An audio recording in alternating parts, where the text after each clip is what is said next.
And now it's time for Judge Joe Brown. He's the real deal in the courtroom today. My friend gave me bad checks and the bank want their money back. She knew the checks were bad, but she got half the money. A check cashing scheme puts former friends in the hot seat. Nurse's aide Phoebe Knight is suing her former best friend for loans and fraudulent checks. Defendant Stacia Williams says the plaintiff was aware those checks were bad. Now, here's Judge Joe Brown. You say you made some loans to her. Yes. Let's start with those first. How many did you make to her? Several different times, different occasions. How much? Came up to $3,000. Loans. Loans. Well, do you have any documentation for that? Promissory notes, anything Yep. like that? Pass them up.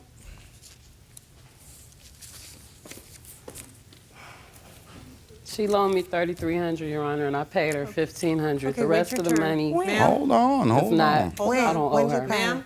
Wait your turn. Sorry. Now, tell me about these checks that you have here in this promissory note. She asked me, she told me to cash her checks for her or whatever, and she would pay me through those checks.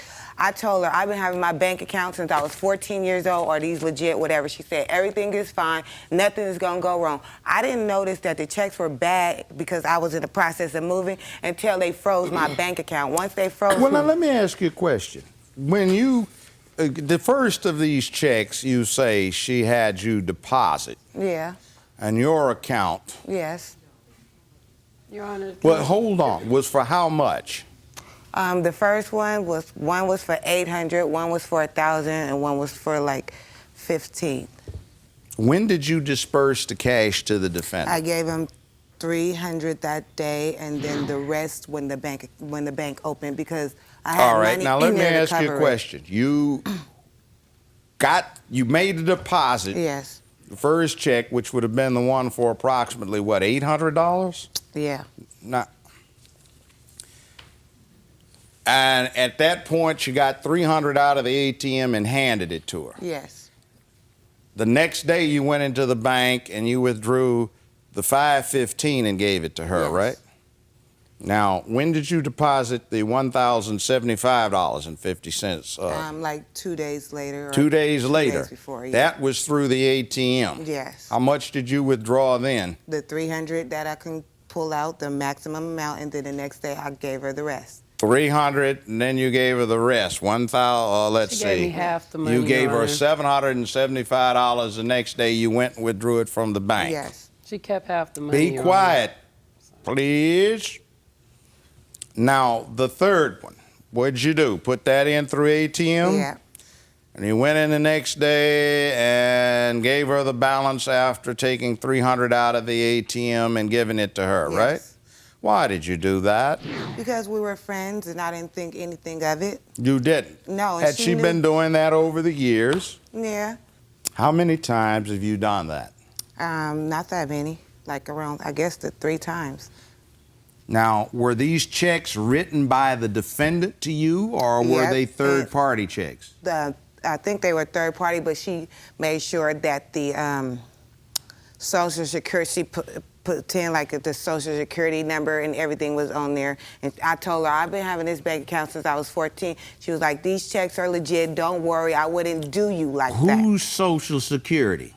Hers, I guess. A question. Did you have money in your account Yes, to I cover always the keep checks money at in the my, time? Yes, always. So you could take 300 out Yes. and then go in the next day, very next day, and they Yes. give you the entire amount. Yes.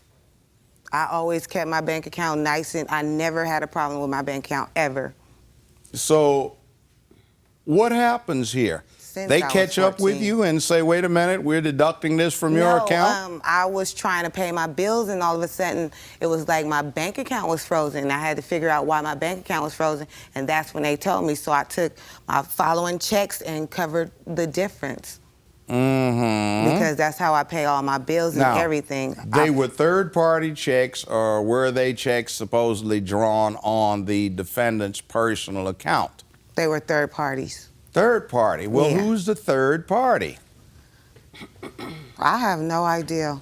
You're talking about there's close to 4,000 some odd dollars that you are in the hole, Yeah. and you didn't do the research to find out Where the checks came from? Because we were supposed to be friends. I didn't think she was gonna do me bad, like whatever. I didn't think she was gonna do that. I didn't think that those checks were bad because she knew I've been having my account. What do you mean you didn't think they were bad? They're third-party checks. And what was she getting?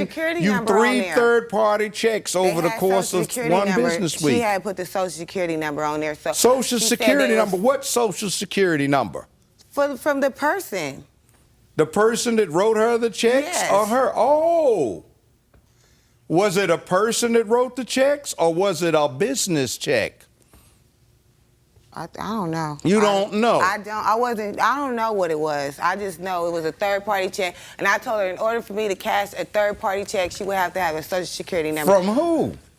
I guess from her family. Family? I don't know. You don't know? I didn't think it was going to back up like that. Oh, you didn't think it was going to back up like this? I didn't. I thought she was legit. I didn't think she was You thought fraudulent. she was legit? Yeah, exactly. You think come on now, you know damn well. Who knows damn well what? Nobody. What's your side of things? Now, you say that the plaintiff knew these checks were fraudulent. She knew the checks were bad. I got a hold of the checks.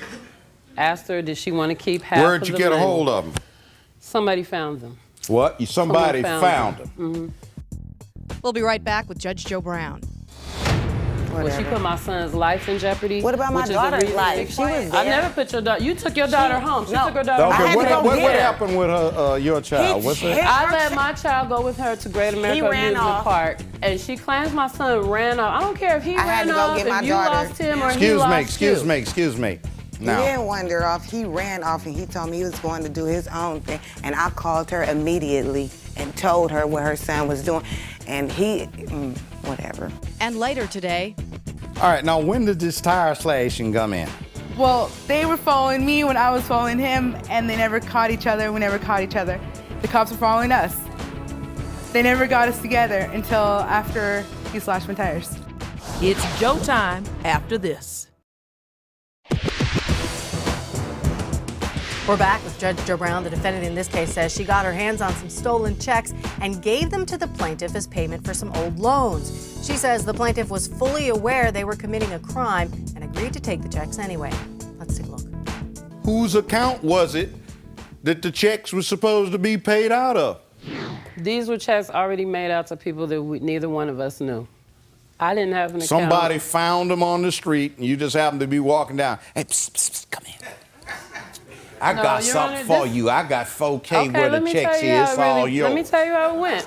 I owed her some money, Your Honor. I owed her some money, and she kept asking me, when are you going to pay me my money? When are you going to pay me my money? I said, well, I got these checks. If you want to put them in your account, they're going to clear. You can keep half the money, plus I'll pay you some money that I owe you. So she kept more than half the money to do whatever she wanted to do with. Then, when something happened, when her account went bad, she calls me, thinks that I'm supposed to pay her back for all of the money, including the half that she kept, that she know both of us knew what we were doing. I was wrong. I'm not going to sit here and lie. Okay, and the reason Don't clap. Don't clap. Do not clap. I knew those checks was fraudulent, and I put them in my bank account that I keep open. You knew they didn't belong to me, and you knew they didn't belong to you. Okay. So, yes. You told me they wasn't fraudulent. That's why they had They were real checks. Hold They on. weren't Stop fake. it. Quietly. You're leaving out the part about it's federally insured.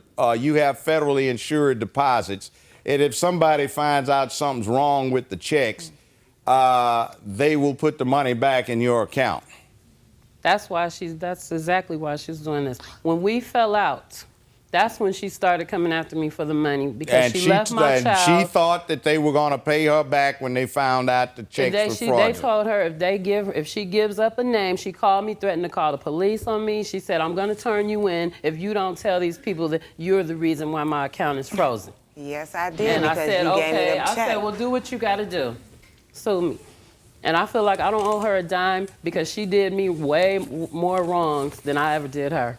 Whatever. Well, she put my son's life in jeopardy. What about my daughter's life? She was there. I never put your daughter. You took your daughter home. She took her daughter home. What happened with her, your child? I let my child go with her to Great America Amusement Park, and she claims my son ran off. I don't care if he I had ran to go off, get my if you daughter. lost him or he lost you. Excuse me. He Now, didn't wander off. He ran off, and he told me he was going to do his own thing. And I called her immediately and told her what her son was doing. And he, whatever. you do not leave an 8-year-old, bad as he may be, unaccounted for at an amusement park. And I suppose this was a boy, right? This was a boy. Quiet, ladies. Was this a boy, child? My son. Yes, it was a boy. But I had my daughter that was 6 years old on the other side of the park. You have a 10-year-old son, He's 10 an 8-year-old daughter, 4-year-old daughter, and a 2-year-old daughter. Yes, You've got an 8-year-old daughter and a 9-month-old daughter. No, I don't. I just have an 8-year-old daughter. That's it. And you are a pretty sorry pair of parents to get yourself in a situation where you can do some federal and state felony time. I'm getting good and tired of ID theft situations. I'm getting good and tired of these kind of fraud situations. I'm sick of it.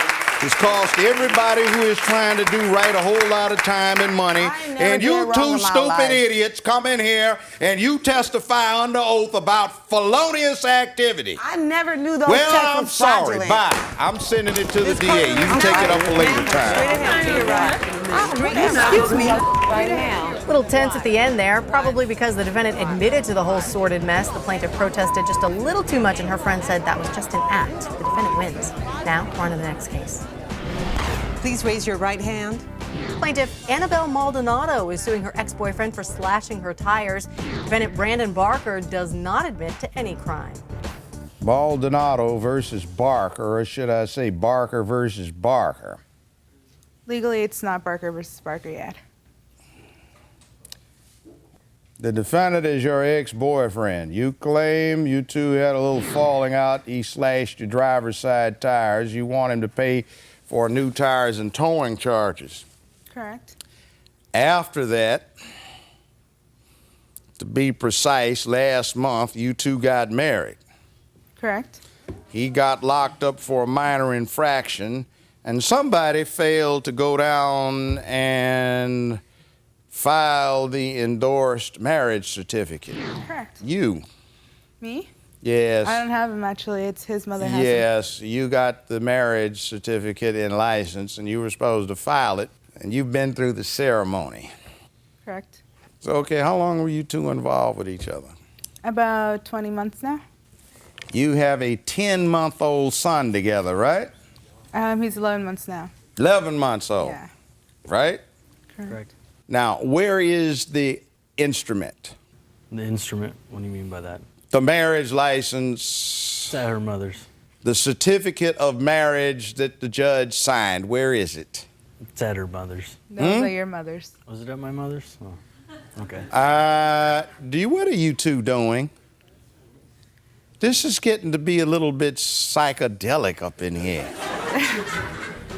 We'll be back with more Judge Joe Brown in a moment. Did you get married to this woman? Yes. Who performed the ceremony? Should I say? What? Should I say what judge? What was it, preacher? No, it was a his. judge. No. Which judge was it? It was the judge had sent him off to a juvenile delinquent center for a few times when he was a minor. Closed captioning sponsored by... We're back with Judge Joe Brown. The plaintiff in this case says she went into a gas station to buy some cigarettes after being followed by her ex. When she came out to find her tires had been slashed, she knew he was the culprit. Let's take a look. So, what problems did you have immediately preceding the tires getting slashed? Well, after the tires were slashed and he went to jail, it was for him calling me and then him finding me where I was living at. And then there was long story make it short, the cops You were were in called. a gas station. You claim you went in. No, that one was, okay. So with that happening, he and I were in an argument earlier that day. I showed up with the sheriff. He screamed some stuff out, and I left with all my stuff. When I was gonna go back and sign off the lease and turn in the keys, I saw him in the manager's office. About 25 minutes later, I'm already at my mom's house when I hear a motorcycle going by. At that time, he had a motorcycle he owned. He wasn't licensed to drive it. He didn't have his insurance for the motorcycle. So I started following him around, and by then the cops already knew that I was like trying to make sure he wasn't stalking me because I was paranoid by him. Well, wait a minute. How is he stalking you if you decide to follow him around? He lived in Oregon City, and I lived in So Moala. you're following him around. He was going to visit his mother, he told the police. His mother lives in Colton. His mother lives in Colton. Well, in any which is event, like 15 minutes away if from he's Moala. stalking you, why is it you're following him? Because he was He's near my mom's stalking house. me, so I'm following him to see if he doesn't stalk me. He can't stalk me if I'm stalking him. Exactly, but it was like, my mom lives Exactly, in a, you said it. Well, my mom lives in a community where there's like a whole bunch of houses next door to each other and everything, and it's like a gated community almost. Well, except there's no gate. So he was like coming around my mom's house. Like stalking, but not quite, since I'm following him. Okay, so like I wanted to because earlier that day he called me and I called the cops because there was a restraining order in place and the cops. You have a restraining order on him, so you're following him down the street. He's on a motorcycle here in the car. Well, there was one, and then the cops told me they couldn't do anything because they didn't have solid proof that he called me. So I thought if I got him first, then they would have solid proof. Well, they were following me when I was following him, and they never caught each other. We never caught each other. The cops were following us. They never got us together until after he slashed my tires. All right, now when did this tire slashing come in? It happened like maybe about 20 minutes after I gave up following him. Like literally. You supposedly stopped at a gas station, went inside, for like about one of these convenience store, pump your own gas places. No, when you came out, your gas. tires were slashed. I went inside to buy a pack of cigarettes, which took less than 7 minutes, literally. And when you came out, your tires were slashed. I was hearing the hissing, and I saw them slashed. So I called 911 and told them that there was my boyfriend who was following me around and that I was following him around. Wait a minute, So, he's following. I told him, and I was yelling at the operator, and I told her, I was like, look, I already called in earlier. You guys told me you guys couldn't get him because it was a phone call. And so they were like, yada, yada, yada. And the misdemeanor was not committed in the officer's presence, and there was no warrant which would direct them into taking the suspect into custody after the citizen's arrest on the misdemeanor. Now, let's go to you. You deny this. Did you get married to this woman? Yes, I did. You got a marriage license that you two went down and took out? Yes. Who performed the ceremony? Should I say? What? Should I say what judge? What was it, preacher? No, it was a his. judge. No. Which judge was it? It was the judge had sent him off to a juvenile delinquent center for a few times when he was a minor. Oh, okay. The judge had locked you up when you were a juvenile. Correct. So the judge that had jacked you up when you were a juvenile some 4 years ago was the one that was glad to perform the marriage ceremony. Well, guess what? When you married him, you certainly reconciled with him, and you just mingled your property interest and anything like that. So you gave your claim up when you got married to him, since this occurred prior to the marriage. So there is no claim you can get paid for. It's just now his responsibility to fix his wife's car. Judge Joe Brown makes his ruling after this. Did a former lover wreck your life and your credit? Call 877-JOE'S-LAW or visit JudgeJoeBrown.com. Now, children, quit playing at this. You went and played house and had this child. Kiss and make up, and this will probably be one of the lesser events in life that will cause you to be squabbling with each other. Your complaint is denied because you reconciled, and that abrogated the claim you had against him. End of story. And this courtroom is now in recess. Ma'am, go ahead and exit straight ahead. Well, the plaintiff should have left well enough alone the day her boyfriend followed her. Stalking him or even marrying him a week later did not help her case for vandalism. Her case is dismissed. We'll be right back. We're back. The litigants have a love-hate relationship. The couple questioned the validity of their union. The judge says it doesn't matter. Those nuptials nullified the vandalism claim. The plaintiff's case is dismissed. For information on future cases or to contact this court, check out our website at judgejoebrown.com.